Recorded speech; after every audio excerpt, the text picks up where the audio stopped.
ketika anak-anak zaman sekarang, katakanlah sekarang ada yang disebut generasi strawberry katanya ya, Hmm, setelah gen alpha, iya, iya. itu kan mereka mentalnya itu rapuh banget bisa dikatakan. Secara visual memang secara physically bagus kayak strawberry ya gitu, bisa apa bagus secara fisiknya, Iya, iya, cantik-cantik, tapi betul. dalamnya itu kan rapuh banget ya gitu. Justru sekarang tuh apa istilahnya mah jadi ingin selalu belajar lagi tentang tari itu seperti apa. Jadi maunya belajar lagi itu karena ingin menyampaikan ilmu walau seayat gitu. Gitu. Iya, Dan iya, iya. ternyata menari itu membuat kita kecanduan. Bagaimana anak-anak generasi sekarang bisa mencintai tulisan, bisa mencintai sastra. Kalau toh dari Jabang Bayi pun mereka sudah sangat dekat dengan gadget gitu. Bahkan mungkin orang tuanya juga sangat begitu terbuai dengan gadget gitu. Bagaimana mereka bisa mendekatkan anak ke dalam sebuah tulisan gitu. Casing News agar otakmu radang, info selalu baru, aktual, futuristik dan terkini dari lokal hingga global. Assalamualaikum warahmatullahi wabarakatuh. Waalaikumsalam warahmatullahi wabarakatuh. Amin. Pemirsa PC.News, berjumpa lagi dengan program kami PC Talk bersama saya AFS Abdullah sebagai pemandu obrolan ringan ini. Pada edisi kali ini kita akan ngobrol santai dengan dua orang gadis. Gadis asli. Ya. Kebetulan beliau-beliau ini yang cantik-cantik ini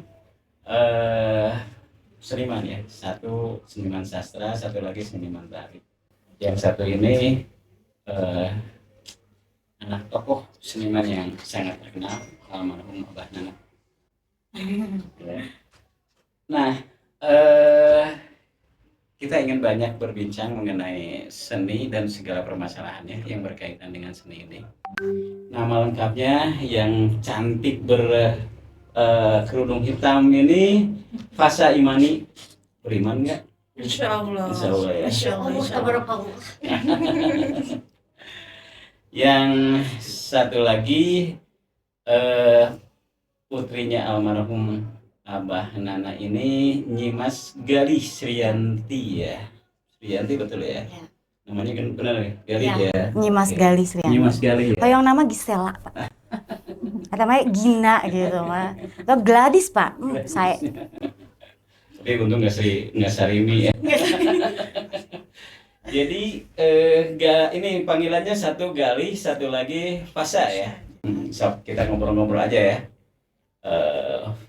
Fasa atau Fasa dulu deh ya. Fasa, kenapa Fasa itu tertarik ke bidang sastra? Terus mungkin Fasa bisa cerita dikit deh. Apa sih sastra kalau menurut Fasa itu? Iya, sebetulnya kita tuh deket banget kan Mm-mm. sama Mm-mm. sastra itu. Betul. Cuman memang tidak disadari aja gitu. Mm. Bahwa ternyata ketika kita menggeluti bidang itu Betul. memang dampaknya itu tidak hanya bisa kita rasakan oleh diri kita, tapi bisa berdampak Betul. dengan kehidupan bermasyarakat, ruang lingkup sosial, dan lain-lain. Dulu itu kan sastra itu dipandang sebagai hal yang sangat luhur, ya. Contohnya kita bisa lihat penulis-penulis dulu kayak Marah Rusli, mungkin tahu ya karyanya Siti Nurbaya, betul. Kemudian Oh iya. Khairil Anwar, Rendra, gitu ya. Termasuk itu ya Hamka ya. Buya Hamka, betul. Bagaimana proses berpikir mereka itu sebagai penulis sangat berdampak kepada masyarakat. Pembentukan karakter juga. Karena menulis itu kan memang sebuah kebudayaan, harusnya bisa dipandang seperti itu. Kalau misalkan kita melihat fenomena saat ini, ketika anak-anak zaman sekarang, katakanlah sekarang ada yang disebut generasi strawberry katanya ya, setelah gen alpha, itu kan mereka mentalnya itu rapuh banget bisa dikatakan. Secara visual memang secara physically bagus kayak strawberry ya gitu, bisa bagus secara fisiknya, cantik-cantik, tapi dalamnya itu kan rapuh banget ya gitu. Nah mungkin sentuhan sastranya itu nggak mereka miliki. Karena apa? Mereka dari bayi atau bahkan dari jabang bayi aja sudah dikenalkan dengan gadget. Bagaimana mereka bisa membaca? Bagaimana mereka bisa mengenal tulisan dengan luas, dengan banyak gitu. Ketika bahkan dalam masih jabang bayi pun dekatnya dengan gadget gitu kan. Kemudian masalahnya kalau misalkan mau dikaitkan dengan pembentukan karakter, kalau misalkan kita lihat bagaimana tulisan-tulisan pada zaman dulu itu sangat berdampak kepada masyarakat. Karena tahu sendiri kalau misalkan bacaan-bacaan zaman dulu itu kan memang sangat berkualitas ya. Contohnya itu kenapa waktu itu Marah Rusli bisa membuat sebuah karya yang sangat fenomenal, yaitu Siti Nurbaya ya. Mungkin kalau misalkan kita bisa mengetahui secara kasarnya, orang lain hanya menangkap bahwa cerita Siti Nurbaya hanya seputar perjodohan gitu ya. Tapi ada hal yang lebih serius dibanding itu. Apa itu? Lebih kepada bagaimana sebuah sistem masyarakat membentuk sebuah kebijakan. Gitu. Justru dengan tulisan itu, dengan cerita itu kita bisa melihat bagaimana patriarkinya masyarakat zaman dulu. Ternyata dari zaman dulu kita sudah dikangkangi oleh patriarki. Gitu. Dari zaman dulu ya. Iya, betul. Bagaimana perempuan selalu dilihat sebagai Sebelah mata. pihak Iya. kedua. Selalu jadi nomor 2 ya. Betul. Argumentasinya selalu dikesampingkan, begitu. Hal dan lain-lain. Jadi ya itu, dari dulu tuh ternyata ya begitu sistemnya gitu. Begitu yang memang Budaya. tercipta oleh masyarakat gitu. Jadi memang kita juga tidak bisa mensalahkan gitu ya kenapa sekarang itu sangat minim literasi, anak-anak kurang bisa membaca buku, literaturnya kurang gitu. Itu karena memang dibentuk oleh Banyaknya tradisi lebih seperti itu ke juga. media sosial kan visual ya, jadi Betul. kurang anak-anak sekarang lebih senang menonton, mendengar tanpa mengkaji dulu isi dari tayangan tersebut Iya. gitu. Tanpa informasi tersebut sudah valid atau belum gitu. Pasa. Sering kali orang beranggapan begini, ya, sastra itu berat, Iya. ya. Nah, sebetulnya kalau tadi menurut Pak Sasan ini kan sesuatu yang sangat luhur ya. Bisa tidak sebetulnya sih ya, sastra itu dibuat sederhana. Maksudnya gini, orang itu menjadikan sastra itu bukan sesuatu yang berat misalnya ya.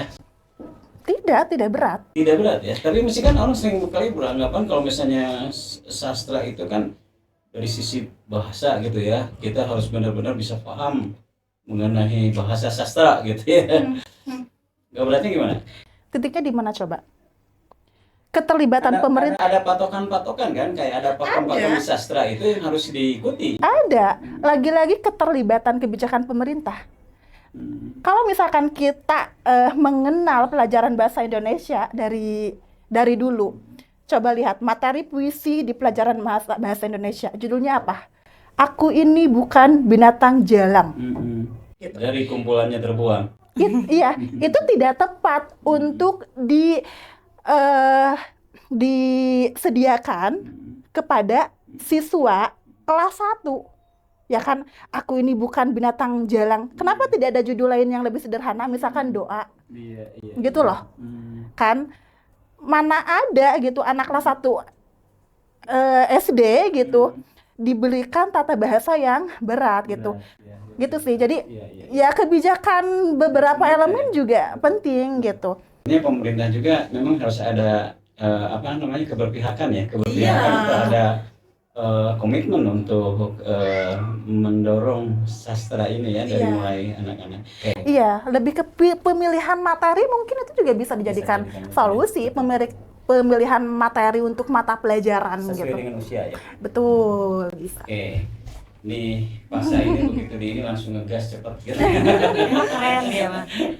Animonya tuh Kalau sastra ya. Bersemangat sekali. Nah sekarang Galih ya. Gali kenapa? Gali itu bisa tertarik ke tari. tari ya. Jadi sebenarnya ketika SMP SMA itu justru saya sukanya teater. Oh. Aktif di ranah teater, eskul teater. Ketika masuk ke tari itu coba-coba. Ternyata ketika dicoba tuh Keasikan. sempet ada pertentangan karena kan bukan fashion. Iya, iya, iya. Jadi penyesuaian, adaptasi. Oh ternyata menari itu karena di awal-awal belum ada basic gitu. Betul. Akhirnya belajar dulu dari nol tuh kan ada apa istilahnya mah tantangan tersendiri, kesulitan tersendiri untuk menyerapnya gitu. Betul. Tapi lama-lama dulu mah sempet benci ketika kuliah tuh. Bencinya tuh bukan dosennya mah baik-baik, bagus-bagus iya. mengajarkannya dengan Cuma sangat ada kontradiksi. kontradiksi dengan hati karena dulu Iya, iya. sukanya teater gitu. Ini sekarang kuliahnya tari gitu. Tiba-tiba ternyata alhamdulillahnya sampai lulus kan. Dan ternyata apa yang kita benci mencintai kita lebih dari yang kita kira.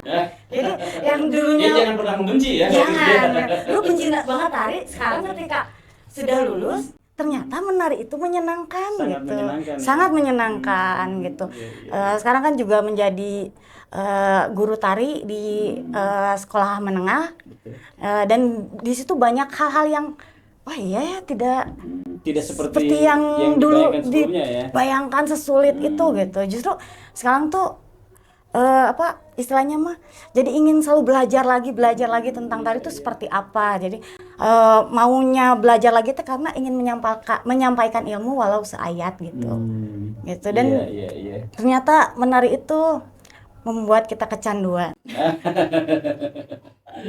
Iya. Tapi memang antara teater dengan tari itu sebetulnya tidak terlalu jauh ya. Bersinggungan gitu ya. Tidak sebenarnya. Betul. Cuma lebih kan saya tuh lebih sukanya apa bermain peran gitu. Iya. Sukanya teh kalau di Subang mah ya dulu sukanya teh ngalongser kayak gitu. Iya. Atau Longser ya? iya longser. Longser dari Bandung kalau tidak salah ya gitu. Tapi di Kesenian Sunda. Kesenian Sunda gitu. Iya. Cerita sedikit deh tentang longser. Apa itu longser tuh? Aduh. Takut salah. Yang ini aja yang Gali tahu, yang Gali selama ini perankan itu seperti apa kalau di longser? Kalau di longser pengalaman pernah memerankan apa aja? Pernah berperan jadi anak SMA. Dan itu waktu itu sudah ngajar. Waktu itu pernah jadi anak SMA. Gitu. Longser itu ibaratnya teh kalau sekarang tuh lenong ya. Kalau di Betawi ya lenong. Betul. Terus kalau dulu tuh ada kan kayak OPC. Nah, seperti itu longser tuh gitu. Cuma bahasanya bahasa Sunda. Di sana ada tarian. Betul. Gitu, ada main perannya gitu. Kalau longser bisa monolog nggak? Longser bisa monolog? Nggak bisa ya? Harus berperan sebuah itu ya? Nggak bisa. Nggak bisa ya? Pakemnya Main dalam kan kesenian rakyat ya. Iya. Iya. Kesenian rakyat gitu. Iya. Harus ada peraga, Betul. Harus ada musik, musik gitu ya. gitu. Tari-tarian. Ada gitu. Betul. Perpaduan ya. Kami di apa ya? Di mana? Daerah mana? Ayah mau nyebat nanti ayah Banjet. Oh, sami ya. Daerah mana sih? Topeng Banjet. Topeng Banjet kan. Topeng Banjet Hampir itu mirip longser. mirip longser kan? Oh. Ya kan? Iya. Ada Topeng Banjet terus. Gali kalau tadi ya, Gali itu ya teater, ya tari ya. Itu terhadap karakter itu berpengaruh tidak? Berpengaruh Ya, ternyata. perbuahan misalnya gini, ketika dia dulu sebelum kuliah di teater ya, atau sebelum kuliah di tari, dengan setelah itu yang ada perbedaan seperti apa yang kaitan dengan karakter ya? Dengan karakter. Jadi kan ketika bermain teater itu kan lebih ke kepercayaan diri, belajar. Oh di depan orang tuh seperti apa? Bicara depan orang gitu seperti apa? Kan dulu tuh termasuk yang apa ya? Pemalu juga nggak berani gitu. Tapi tidak memalukan sekarang. Tidak. Sekarang mah insya Allah tidak memalukan. Lebih memalukan. Cuma sedikit malu-maluin. Iya. Oh gitu ya. Jadi memang ada perubahan ya, Gali ya, dari sebelum ikut teater dengan sebelum kuliah di teater. Sebelum kuliah di tari. Di tari ya. Di tari sekarang jadi mengerti bahwa menari itu istilahnya mah tuh kan Bisa untuk jiwa, Jiwa, gitu, gitu kan. mengisi kekosongan, Iya. memurnikan mengungkapkan batin juga. gitu, ekspresi Mengekspresikan mengekspresikan diri. dalam bentuk gerakan. Dulu juga pernah bikin garapan kan, pekan kreativitas siswa kan biasanya siswa yang hanya tampil. Saya pernah kolaborasi saya dengan siswa saya membaca puisi, musikalisasi puisi ya disebutnya ya. Tapi sambil menari dan siswa saya yang mengiringi gitu. Jadi dari belajar tari dan teater disatukan tuh ternyata bisa untuk apa saja gitu. Iya.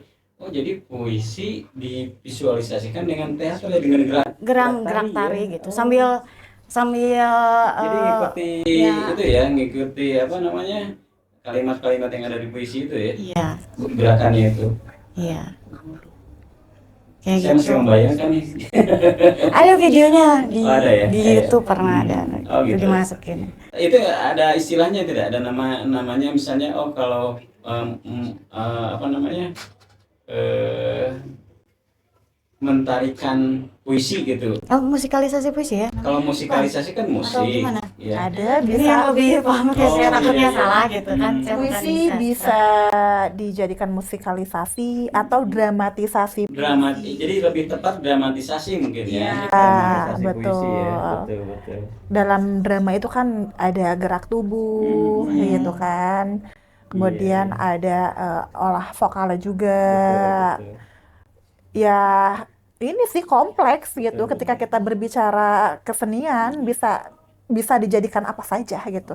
Justru yang menarik, seperti tadi yang saya ceritakan bahwa Teh Gali itu pengalaman dari seni tari ya. Kalau misalkan kita melihat konteks zaman dulu, itu kan tari-tarian itu bisa dijadikan sebagai bentuk pemujaan atau upacara, ritual, bisa ritual peribadahan gitu ya. Samanisme, oh ya mana? Iya, Kepercayaan Oh, iya. pada Iya, nenek kepercayaan. moyang kayak Betul. gitu kan. sebelum Kepercayaan. mungkin itu sebelum Islam disiarkan ya ke Indonesia gitu. Nah, menariknya itu dulu itu kan sesakral itu ya Nari teh kan harus seni tari itu. Betul. Tapi Saya sekarang mau nanya ke Bu, dijelaskan. udah dijelasin aja. iya, Padahal mah seni dan agama tuh kan beriringan. Beriringan ya. Mungkin tidak bisa sepenuhnya Mm-mm. disatukan yang gimana Betul, banget betul. karena kan ada Betul. beberapa pemahaman yang Mm-mm. kadang bertolak belakang gitu. Betul, Tapi kita bisa beriringan. Bisa beriringan. Iya, ayeuna Mungkin gitu, Kak. lamun Cocok kumaha. adan teu aya seni, meureun moal Oh, iya. Allahu Akbar, Allahu Akbar. Moal gitu. Cik meureun. nenek teu aya seni jadi kumaha? Allahu Akbar, Allahu Akbar. Itu kan musik bukan? Teh Iya kan? pendek nanya. Iya. Ya, kita baca Al-Qur'an aja kan. Iya, Itu kan iya. ada seninya gitu. Betul. Jadi lamun baca Al-Fatihah ge lamun teu nggak ada seninya nggak enak. Kayak enak kalau Hmm. masa a'udzubillahi minasyaitonirrajim bismillahirrahmanirrahim. Masa datar gitu kan. Tapi pilih lepatnya ya mah mangga dikoreksi gitu dah. Betul. Masih belajar kan Betul, awam betul, gitu. betul. Ini kan menurut opini saya gitu. Iya, iya, Barangkali betul. yang lain kan yang lebih Betul. mengerti Iya. tentang agama ini kan Iya. sensitif ya seni dan Betul, agama betul, tuh. betul. Takutnya saya opini saya menjadi sesuatu yang atau agak melenceng gitu. melenceng gitu, tapi silahkan koreksi gitu. Iya. Iya, yang jelas memang itu bisa dipadukan ya. Iya, beriringan seni Bisa agama. beriringan antara ajaran agama dengan budaya ya. Budaya masih bisa Masih beriringan. ya. Nah, ini agak menarik nih, yang tadi Gali itu mendramatisasi puisi. Nah, ini mungkin bisa menjelaskan puisi yang bisa bisa jadi Bisa digubah. jadi cerita ya. Iya, bisa banget. Nah, itu gimana, Be? Ya, kalau misalkan kita melihat puisi itu kan sebuah metafora yang indah ya. Betul, betul. Terbentuk dari imajinasi seseorang yang diungkapkan dengan lebih estetis gitu ya. Estetik. Betul. Penuh dengan hal-hal yang indah gitu ya. Bisa juga heroik. Bisa banget bisa sekali. gitu. Tapi ya bagaimanapun yang namanya kreativitas itu kan tanpa batas. Iya, iya. Ya, ketika sebuah puisi hanya tertuang dalam sebuah lembar kertas gitu, ada orang-orang yang suka membaca, ada yang tidak gitu. Bagaimana dengan orang-orang yang tertarik dengan visual? Iya. Misalkan seperti menonton film gitu ya, menonton sebuah pertunjukan gitu. Nah, kemudian puisi itu bisa kok kita gubah dengan proses kreatif. Misalkan, apakah kalau seseorang mencintai puisi-puisi Sapardi, apakah misalkan si puisinya itu dijadikan sebuah cerpen, lalu kemudian cerpen itu dijadikan sebuah film, itu bisa banget. Contohnya naskah Buya Hamka kemarin yang tenggelamnya kapal Van der Wijk ya, Hayati itu kan begitu begitu indahnya kata-katanya itu, dialog-dialognya itu gitu. Kalau dicermati sebetulnya si kalimat-kalimat itu tuh kalau misalkan andaikan generasi kita masih mengadopsi nilai-nilai itu kita bisa sebagaimana terciptanya ruang-ruang kesastraan yang begitu luhur di antara masyarakat kita gitu. Kalau itu masih dijaga, dibudidayakan kayak gitu. Nah, mungkin ya itu juga PR saya, PR teman-teman dan generasi-generasi selanjutnya gitu. Jangan sampai kita terlalu luput, terlalu melupakan hal-hal sebuah warisan yang begitu luhur itu gitu. Bagaimanapun juga kita terlahir dari Tradisi. sebuah tradisi yang sangat kuat ya, dari adat istiadat yang sangat sekali berdampak dengan kehidupan kita gitu. Baik itu dampaknya dari segi moral, pembentukan karakter, bagaimana cara hidup bermasyarakat begitu. Kalau sekarang kan memang bisa diketahui dan dilihat oleh halayak banyak bagaimana generasi-generasi ini sangat tertipu daya oleh gadget gitu. Itu makanya tadi saya bilang bagaimana anak-anak generasi sekarang bisa mencintai tulisan, bisa mencintai sastra. Kalau toh dari Jabang Bayi pun mereka sudah sangat dekat dengan gadget gitu. Bahkan mungkin orang tuanya juga sangat begitu terbuai dengan gadget gitu. Bagaimana mereka bisa mendekatkan anak ke dalam sebuah tulisan gitu. Karena sudah sejak dini sudah diberi teladan seperti itu ya. Tuanya ya. Betul. Harusnya Iya, kan itu. idealnya itu pendidikan utama kan seorang anak itu adalah orang tua. Harusnya anak lebih sibuk berbicara atau ngobrol dengan orang tuanya Betul. daripada nonton Iya. gadget gitu. Iya, betul. Kenapa sekarang semakin kurangnya literasi itu karena itu gitu, kurangnya Tapi tradisi mungkin, membaca. Gawi, mungkin juga kan, karena memang si orang tua juga mungkin kadang-kadang malas diajak ngobrol Iya, sama nah anak, itu. karena orang tua juga sudah terbius oleh itu ya. Iya sama gitu, orang Betul. tuanya juga terlalu terlena dengan Gadget. handphone, sama Betul. anaknya pun sama gitu. Betul. Jadi kurangnya kerja sama pendidikan yang baik Betul, gitu. betul. Iya, Kayak iya. Iya, iya. Betul. Bahkan ada salah seorang penulis Sapardi gitu atau penulis Bali itu ada siapa ya? Bukan Putu Wijaya. Nah iya Putu Wijaya. Wijaya. Mungkin antara dari Putu Wijaya atau Sapardi ya. Nanti coba di bawahnya ya disclaimer gitu. Dia mengatakan sebagus-bagusnya tulisan di gadget, di handphone, tetap bacalah buku, bacalah koran. Kamu harus balik ke ruang-ruang manual gitu ibaratnya. Bagaimanapun pembendaharaan kata kan banyak jurnal-jurnal tuh yang diekspos ke Google ya, ada Google Scholar segala macam gitu. Tapi alangkah baiknya tetap dalam sehari tuh cobalah pegang buku, apapun bacalah. Kalau nemuin koran di mana, bacalah. Apapun yang kalian temukan, kalimat apapun, berita apapun, harus dibaca gitu.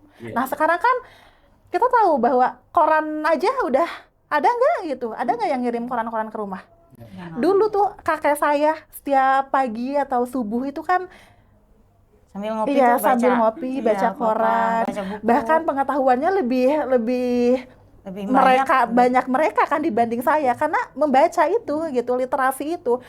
Tapi kan justru itu orang tua sekarang sayangnya gitu. Mereka kalau lebih misalkan sibuk dengan mereka kalau dihilangkan sebuah tulisan gitu ya, kayak koran udah nggak ada gitu.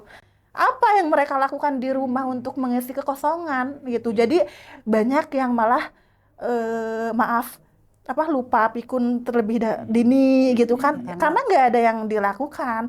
Kalau dulu kan kita bisa lihat ya, orang-orang tua zaman dulu tuh kita ngerjain PR juga bisa kita tanyakan ke orang tua, karena Sekarang memang nggak pengetahuannya bisa. itu sangat luas Sekarang kan gitu. tinggal tahu ya ke Google kan gitu kan. Iya. Padahal kan yang di Google belum tentu valid gitu, Iya, belum tentu iya. benar gitu kan. Ada juga yang kelirunya Iya. gitu. Tapi kan orang tua sekarang, orang tua zaman sekarang Nggak banyak mau. yang nggak pegang gadget Nggak- juga kan. Nah, itu yang jadi masalahnya kalau sebuah berita, media berita atau koran Hoax tuh dihilangkan kan gitu. Iya. sekarang tuh Mereka nggak marak banget hoax karena ya gampang tertipu daya dengan berita yang selintas gitu. Tidak bisa Kira- memverifikasi kasih, ya. gitu. Tidak bisa memverifikasi. Iya. Valid Yang enggak diterima gitu. itu. Iya, Iya. dampaknya ke pembentukan karakter, jadi Berpengaruh timbulnya juga. ujaran kebencian kan dan lain-lain. gampang Iya, iya. membuli itu kan Betul, itu betul. juga suatu triggernya gitu.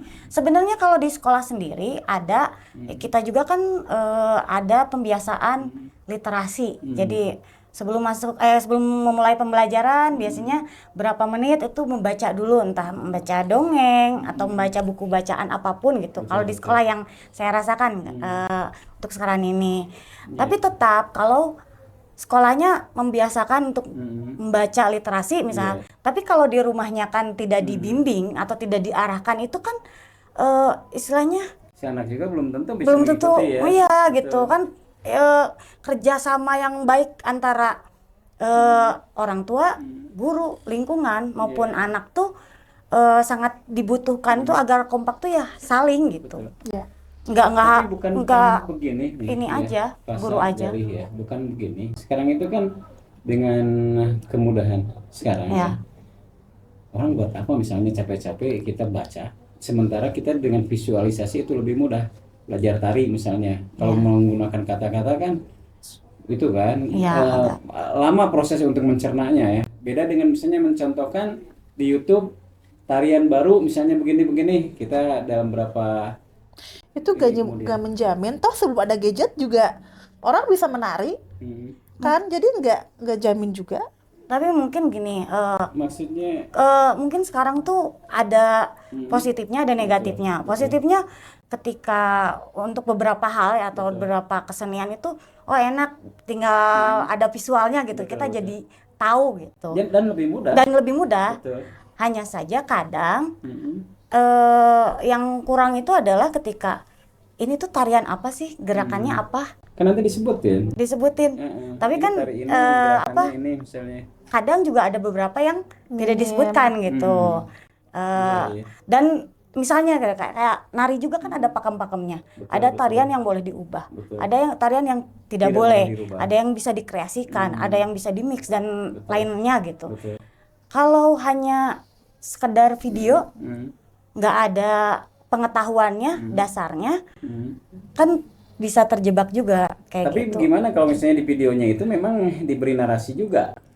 Ya itu bagus. Ya, artinya apa? Maksud saya begini, apa namanya, penyampaian informasinya itu jadi lebih mudah dicerna mungkin ya, sekarang ini dengan Ya. mudahnya visualisasi daripada sebuah narasi yang tadinya Narasi tidak yang dengan visual. Visual. Ya. Nah itu poin Nah. positifnya sih. Betul, betul. Terus begini, kalau misalnya Pak Pasa, kalau misalnya nanti masyarakat itu sudah kecenderungannya mayoritas ke arah sana, itu ada sisi negatifnya tidak kalau misalnya masyarakat akhirnya malas membaca, ya jadi mendingan lihat yang visual aja. Model begini, saya punya teman misalnya dekan, dia di salah satu perguruan tinggi di kota Bandung, dia sampai bilang begini, Kang, saya punya keponakan katanya belajar bahasa Jepang itu cukup 3 tahun, lihat di YouTube, belajar di YouTube, dia sudah bisa ikut ujian yang nilainya itu paling tinggi, nggak tahu N1, N5 lah yang paling tinggi bahasa Jepang itu, ya bahasa. Nah, dia sudah sudah beranggapan lah ya, ini bisa lebih efektif ketimbang misalnya kita belajar dari guru bahasa Jepang gitu. Maksud saya begini, ya kalau misalnya kecenderungan sudah seperti itu, orang sudah misalnya meninggalkan bacaan, ya ada sisi terburuknya seperti apa sih, Pak? Ya itu balik lagi ya, kita tidak bisa menyetarakan dan memposisikan daya tangkap seorang anak sama dengan anak Jepang tersebut gitu. Ada juga anak yang harus di-hire sendiri, harus touch-nya itu benar-benar dari seorang manusia gitu ibaratnya ya. Ada juga anak-anak yang seperti, jadi memang nggak bisa disamaratakan juga sih. Ada yang mencernanya mudah, misalnya kayak video tari aja. Betul. Siga, punten ya. Ya, Misalnya sembadak kayak gini ya, misalnya teh. enggak. Enggak, misalnya kayak aja, kan ada apa-apa. kalau lihat video mungkin ada Iya. anak yang udah paham, oh tekniknya tuh lihat video langsung gini. Tapi kalau yang dianya tidak tahu, Betul. ada juga kadang dia jadi kadi tuh ada beda Posisinya teknik, bedanya. beda gitu. Ada positifnya sebenarnya, oh bagus sekarang tuh mempelajari ilmu apapun bisa dengan cepat, dengan ada narasinya, ada videonya. Iya. Tapi balik lagi bagaimana penangkapan si anaknya. Betul. Terus tetap aja kan video tidak bisa menggantikan seorang guru. Iya, Kayak iya. gitu kan. Iya. Karena video tidak punya perasaan ya. Iya, Guru punya kayak perasaan. iya gitu. Ya seperti itu. Iya. Kayak gitu. Mungkin Iya. itu kali ya. Cuma krisis membaca ini juga sangat Krusial. maksudnya nggak bisa disamakan untuk beberapa hal gitu. Cuma apa Saya, ya? saya ingin menegaskan begini sebetulnya, Galih ya. Krisis membaca itu kan akhirnya berkaitan dengan kemalasan orang menulis karena Iya, buat apa? itu. Nanti tidak dibaca. Karena sekarang mah udah Betul. Maksud saya itu tadi ya. Jadi seberapa besar sih ya sisi-sisi manfaat atau misalnya benefit yang didapat kalau kita misalnya banyak membaca dengan cukup misalnya melihat dari visualisasi YouTube misalnya ya, atau visualisasi dari media sosial yang lain. Artinya dia lebih banyak ke visualisasi ya. Iya. Jadi tidak perlu Jadi orangnya orang visual gitu. visual gitu. ada yang ini Iya. Maksud saya begini, itu ada ini ya misalnya terhadap kualitas kecerdasan atau apa gitu ya, ada pengaruhnya nggak seperti itu? Ada. Ini bicaranya soal apa dulu nih? Kalau soal tari mungkin bisa dijawab oleh perspektif Visualisasi tari tadi bisa. ya. visual. Tapi kalau terbantu. misalkan kita ngomongin sastra, ya tetap sebuah karya sastra bagaimana bisa dibaca divisualkan kalau nggak ada orang yang menulisnya, ibaratnya begitu. Oh, Jadi tergantung case-nya juga Betul, gitu, betul. studi kasusnya seperti Apa apa, dulu nggak bisa gitu. di- Kalau Tidak misal bisa, iya, iya, kalau betul. misalkan kita terus melihat visual karya sastra yang ada ya itu aja gitu. Kemudian proses kreativitas yang barunya mana gitu. Berarti seseorang tetap harus menulis kan. Seseorang masih harus tetap mengembangkan sayapnya dalam berkarya dan itu tanpa batas gitu. Orang kalau udah kehabisan ide-ide kan bagaimana jadinya gitu Betul. ibaratnya dunia Jadi ini. memang keberadaan sastrawan itu tetap sangat dibutuhkan ya. Sangat Untuk dibutuhkan. melahirkan sebuah visualisasi yang berkualitas. Iya, ya. betul. Kan Oke. ilmunya juga lebih berbeda ya dengan yang Iya. cuma visual gitu. Betul. Nah itu kita nanti ini menyambung ke yang tadi ya. Jadi kita ingin juga nanti mempermasalahkan ya kenapa banyak gitu ya situs-situs yang akhirnya tidak ditulis ya, Iya. gitu karena mungkin orang tadi ya menulis itu nanti orang nggak baca juga gitu ya. Iya. Ya, nah kalau menurut ini sendiri, padahal kan itu di satu sisi sangat penting ya. Iya. Seperti begini, Majapahit itu sudah banyak ya. Kita dari SD itu dapat cerita tentang Majapahit, Buku pengetahuannya ada. Kerajaan Mataram. Betul. Tapi kita sampai sekarang belum pernah gitu ya. Di mana sih Majapahit atau misalnya ada titik-titiknya yang bisa dieksplor. Apalagi misalnya itu dibuat sebuah narasi yang menarik tentang itu sampai orang terdorong datang misalnya ke Mataram gitu ya, atau misalnya datang ke situs itu ya. Sampai misalnya apalagi kalau bisa menggambarkan dari sisi tulisan itu, kan kalau penulis yang bagus itu ketika membaca itu seperti ada di hadapan ya, yang dibaca itu seperti berwujud gitu ya, kalau sebuah karya tulis yang bagus. Nah, apalagi misalnya sampai bisa dari karya itu, dari tulisan itu, oh kerajaan Majapahit itu seperti kemudian dibuat misalnya replika, ya. Akhirnya orang datang, kemudian bisa menjadi seperti destinasi wisata atau apa gitu. Iya, bisa banget sih. Betul. Iya, kayak kalau kita lihat di negara Korea ya, itu kan ada situs-situsnya dulu, ada tempat wisatanya kayak kerajaan Joseon gitu ya. Betul. Jadi ketika kita ke Korea tuh, oh sejarahnya tuh seperti itu waktu itu gitu. Nah, Iya, kalau iya. misalkan di kita di Indonesia paling di mana Kak? Paling museum Sri Baduga juga kan tidak sedetail itu menggambarkan sebuah situs, Betul. sebuah artefak. Nah, sekarang pertanyaannya gimana? Apakah kita mau ngomongin situs yang ada di kita di Bandung Selatan atau Kerajaan Majapahit? Nah, kita Mataram gimana? lebih menarik mungkin itu hanya sepintas Contoh saja, aja hanya ya. contoh saja. Kita lebih menarik kayaknya di kabupaten misalnya Bandung Ya, Selatan ini, banyak. Bandung ya, banyak sekali situs yang Tidak seharusnya itu dikaji ya. betul, Iya. seharusnya itu bisa Menjual lah. dijual ya. Jadi wisata. Betul, bisa jadi menarik lagi Menarik. untuk dikunjungi ya, karena kan kalau ini sering diangkat, apalagi sering dieksplorasi di beberapa situs yang ada kayak begini. Dulu pernah misalnya Bojong Menje yang di Rancaikek gitu ya, itu kan ada bekas candi, ya. Akhirnya dimuat kita terus, itu banyak orang yang datang ke sana. Cuma sayangnya itu tidak di follow up, misalnya itu tuh sebetulnya Diberitakan seperti di apa? berbagai media. Itu sudah. Jadi semua media sampai banyak yang datang ke sana, orang penasaran dari tulisan yang dimuat di media itu, tapi itu tidak kemudian dibuat semacam replika atau apalah ya, sampai itu mewujud, oh situs ini dulunya seperti ini misalnya gitu ya. Nah di Kabupaten Bandung kan sebetulnya banyak ya, Banyak. Pak saya, situs-situs yang kalau itu misalnya apalagi bisa divisualisasikan lah ya. Iya, harusnya bisa begitu.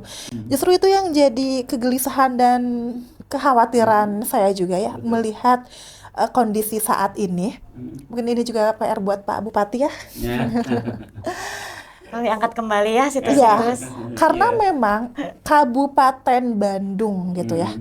Harusnya itu kan kuat dan kental dengan nilai-nilai tradisi, Budayanya. masyarakat Sunda, Iya. kehidupannya seperti apa, kemudian cara hidup masyarakatnya seperti apa. Orang kalau misalkan berkunjung ke Kabupaten Bandung tuh apa sih yang bisa dilihat? Tradisi apa sih yang ada gitu?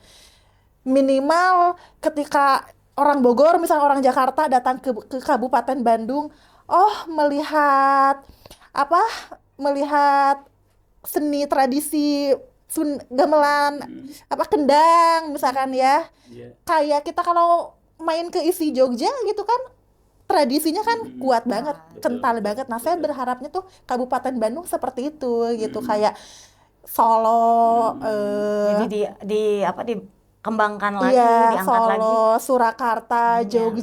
situs-situsnya. Ketika mengunjungi kabupaten tuh bener-bener kerasa gitu, ada Seninya. nuansa Sundanya daerahnya itu ya, tuh, betul, betul kayak betul. gitu. Bukan hanya kita kan terkenal kuliner ya Bandung itu. Iya, Kuliner. iya gitu.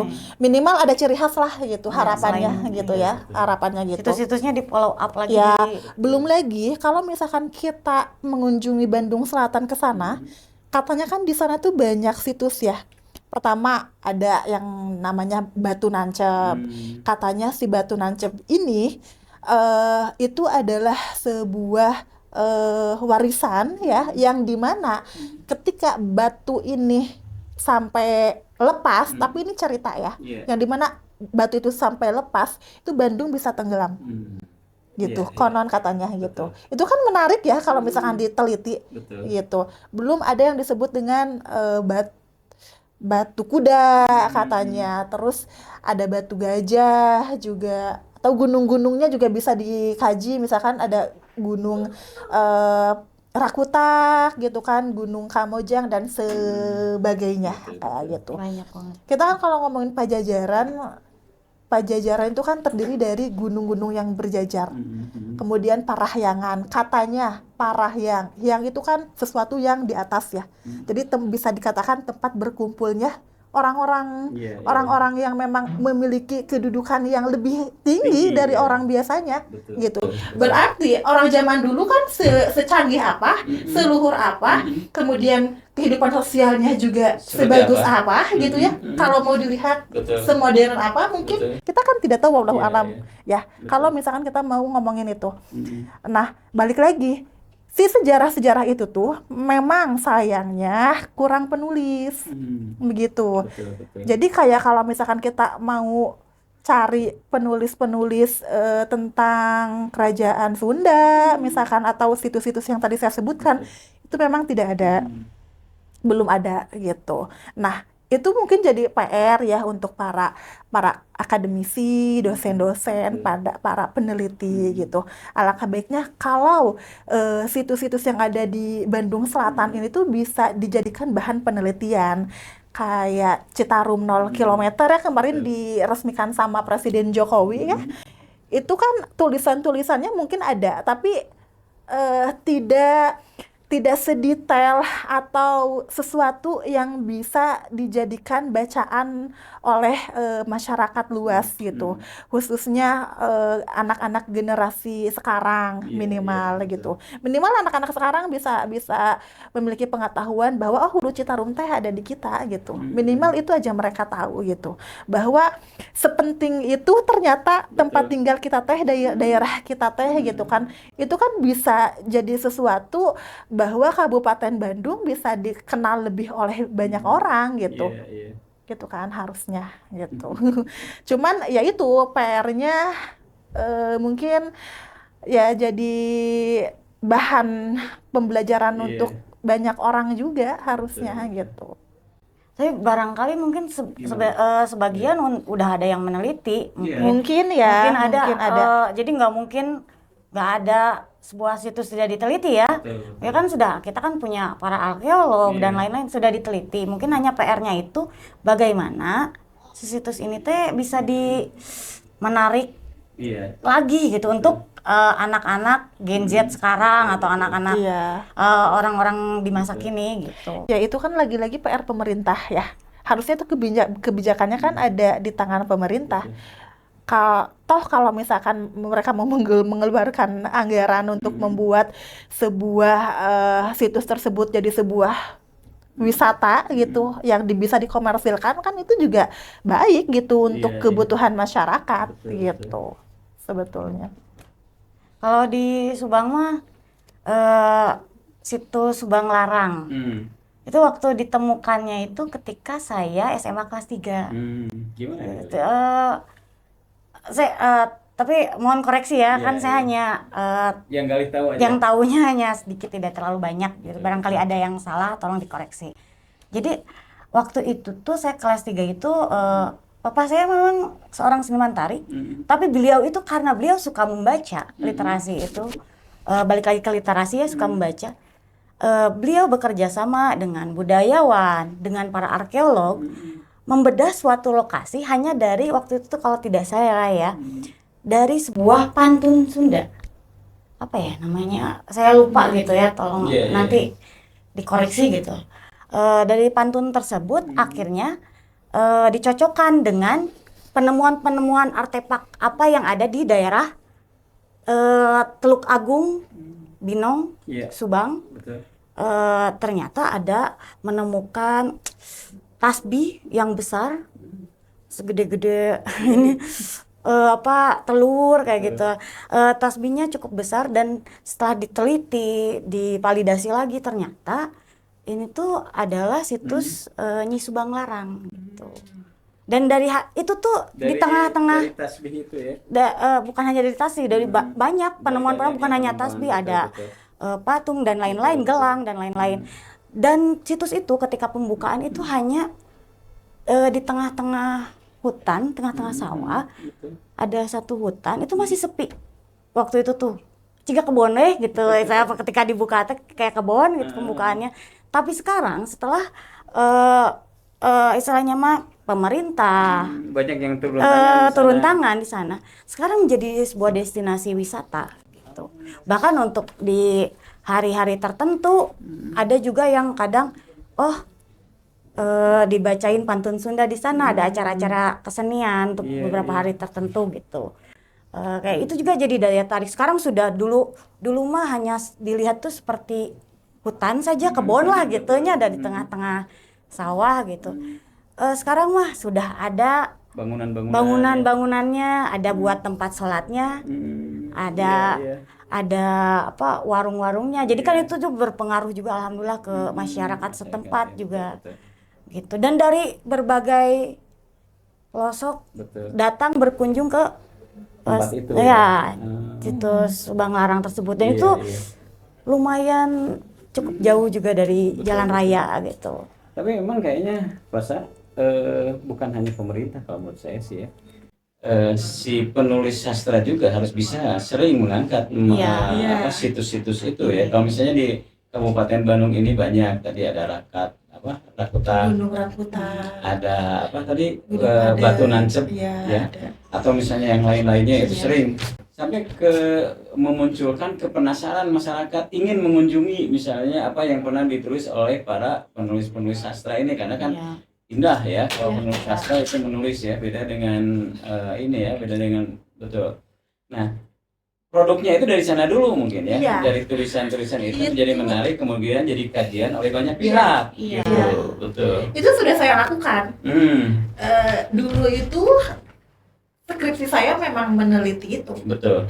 Jadi latar belakangnya itu memang cerita dari Batu Nancep tersebut yang ada kaitannya dengan Hulu Citarum itu diangkat jadi sebuah naskah drama. Betul. Oh sampai dia jadi naskah drama. Jadi ya? naskah drama, Hmm. ya jadikan bahan penelitian untuk mendapatkan gelar sarjana kemarin gitu. Iya, Tinggal ya apakah si naskah ini ada yang mau melirik untuk dijadikan sebuah produksi, apakah film atau pertunjukan teater gitu kan? Itu kan perlu kerjasama dengan berbagai pihak juga gitu. Kalau memang kita bisa start dari sana gitu. Kalau Betul. mau mengeluar Diproduksi. mengeluar wilayah tersebut gitu, sejarah tersebut. Apa itu naskah dramanya? Naskah drama Tentang itu ya. tentang ya itu, jadi ada ceritanya, itu sih imajinasi ya, Betul, memang betul. lahir dari proses kreatif gitu. Betul. Atau kayak legenda atau misalkan mitos juga lahir dari sebuah Betul, kreativitas ya. iya, kreativitas itu, cerita di Kabayan gitu. Apa yang digambarkan oleh Pasa maksud saya itu? Di naskah dramanya itu. Iya, di naskah dramanya yang menceritakan tentang kehidupan masyarakat Oh, di sekitar di sekitar itu, kemudian memang ada tokohnya gitu, ada tokohnya, kemudian ya berhubungan dengan moral-moral masyarakat, Nilai-nilai hak moral. nilai-nilai begitu, ada ranah adat istiadatnya juga, masyarakat tradisi, bagaimana orang yang hidup di masyarakat tersebut itu berkehidupan sosial Iya, sehari-hari dan lain sebagainya. Kemudian dampak dari sebuah perbuatan yang memang dianggap kurang moralitas misalkan, itu ada di sana. Jadi ya Tapi mungkin itu masih umum ya, Apa? masih umum, sebuah tradisi yang sifatnya masih umum, bukan khusus misalnya di situ. ada, jadi memang ceritanya tuh karena gini, kalau kata dosen saya, sebagus-bagusnya sebuah naskah atau sebuah cerita, Yeah. sebuah fiksi, kalau tidak dibumbui dengan percintaan, itu nggak akan Jadi menarik. Ya. Even kayak cerita Romeo Juliet, Yeah. itu kita tahunya kan sepasang sejoli yang di mabuk asmara. Iya, iya. Tapi kan lebih jauh dari itu menggambarkan sebuah bagaimana peradaban dan sistem kerajaan tersebut membentuk sebuah sistem dan kebijakan kan, jauh dari itu. Atau cerita apapun juga justru penulisnya mah ingin menggambarkan sebuah epos atau cerita atau sejarah. Tapi kalau misalkan hanya tulisan cerita biasa, Iya. itu biasa-biasa aja. Tidak Harus menarik. dibumbui dengan cinta, Adanya, iya, supaya bisa tertarik untuk dilihat gitu, Betul. untuk dijadikan bahan penasaran. Nah, cerita ini pun juga sama. Kalau Dibuat misalkan seperti itu dibuat ya? seperti itu, kalau misalkan saya bikin cerita atau dialog-dialog seputar Batu Nancep atau seputar sejarah Hulu Citarum, itu mungkin kurang menarik. Tapi di sana memang dimunculkan seorang tokoh gitu ya, perempuan dan laki-laki namanya Lingga. Tahu kan kalau Lingga itu memang identik dengan laki-laki ya, Betul, betul. gitu. Ada yin yang, ada Lingga Yoni. Jadi Hmm. Lingga itu kayak simbol dari Betul. ya dari laki-laki gitu. Kemudian perempuannya itu namanya Sekar gitu. Sekar itu kan memang diambil dari sebuah bahasa Sanskerta yang artinya memang indah gitu ya, untuk mewujudkan sosok perempuan yang Iya, cantik gitu betul, kan, yang betul. lembut, yang memang dekat dengan atau ya, yang memang ciri-ciri khasnya itu ciri-ciri perempuan Sunda atau Wanoja Sunda kayak gimana si Sekar ini. Nah, kemudian singkat cerita mereka terlibat asmara dan lain sebagainya, dan karena dampak dari kecemburuan si Lingga ini dan asmara yang begitu menggebu-gebu, mungkin ada sumpah serapah di sana yang dimana dia ingin mengangkat Batu Nancep begitu. Orang kan katakannya oleh cinta bisa dimabuk, apapun Iya, juga iya, bisa dilakukan iya, kalau iya, lah. betul. Nah, Batu Nancepnya akhirnya Terangkat. terangkat. Nah, Bandung jadi lautan banjir. Gitu. keren. Kalau dibikin ini ya pertunjukan yang hebat. Kalau divisualisasikan ya dari Gitu. naskah drama itu. Asal muasalnya dari sana. Gitu. Tapi Ya, belum, kayak- belum dicoba di. Belum. Oh gitu ya. Ya persis kayak cerita Sangkuriang juga kan Iya, iya. iya. itu ya, Betul, betul. cinta Dari- terlarang gitu kan. Dari mitos-mitos. Jadi itu mah sebetulnya imajinasi liar aja sih sebetulnya, Iya. karena kan itunya juga konteksnya naskah drama ya, Betul, kayak betul. gitu. Tapi memang menelitinya dari sana. Kayak gitu. Hebat. Tapi memang ya, saya sepakat tuh, bukan hanya 2 situs itu ya, Pak saya. Banyak situs lain. Kalau itu misalnya sering tulis oleh para penulis sastra ini, ya mungkin bisa berdampak banyak ya. Artinya Banyak. dari berbagai pihak mungkin juga nanti ada ketertarikan ya, untuk bisa aja nanti misalnya dari dewannya ini bisa didorong untuk dibuatkan sebuah perda ya, kemudian ditindaklanjuti oleh pengambil kebijakan ya, bisa seperti itu. Oke, ini sebetulnya obrolan ini sangat menarik ya dengan Gali dengan Fasa ini. Saya pikir tidak hanya satu kali ini, mungkin ke depan bisa Iya. kita ngobrol-ngobrol lagi ya, karena waktu kita juga terbatas ya Gali ya. Gali ada yang mau disampaikan secara khusus tidak? Yang bagian penting dari Kalau dari saya, Hmm. kita kan masih belajar ya. Takut tadi ada salah-salah penyampaian Iya, atau iya. salah-salah pemahaman. Betul. Mohon maaf gitu. Mohon dikoreksi aja. Iya, iya. Itu Aja. Hmm. Itu aja. Siap. Semoga aja. Fasa? Baik, kalau dari saya pesan-pesannya mungkin sastra harus lebih disuarakan kembali, harus digemakan kembali dengan sedetail mungkin, dengan serasa penasaran mungkin, baik itu dari generasi milenial, Gen Z, Alpha gitu ya, semuanya harus terlibat, semuanya harus mengenal sastra lebih dekat supaya bisa membentuk jati diri dan karakter kita dalam membentuk dan mempelajari nilai-nilai kehidupan yang penuh dengan moral, yang penuh dengan kebijakan-kebijakan gitu. Bagaimana kita bisa menjalani kehidupan ini dengan sebaik mungkin gitu. Karena bagaimanapun kita tidak bisa lepas begitu saja dengan literasi, dengan literatur, itu adalah bahan makanan kita. Iya. Baik. Jadi kita mulai hari ini makanannya sastra ya. Oke, terima kasih ya Kak Gali sama Pak saya atas kehadirannya di redaksi BC News nih. Semoga obrolan kita ini betul-betul bisa memberikan manfaat, juga bisa memberikan ini masukan ya ke para pengambil kebijakan. Kita suarakan terus. Ya. Baik pemirsa Visidot News, obrolan kita hari ini kita cukupkan sampai di sini. Kita tutup dengan billahi taufik wal hidayah. Assalamualaikum warahmatullahi wabarakatuh. Waalaikumsalam warahmatullahi wabarakatuh. Nuhun Terima ya, kasih atas saya sami ya.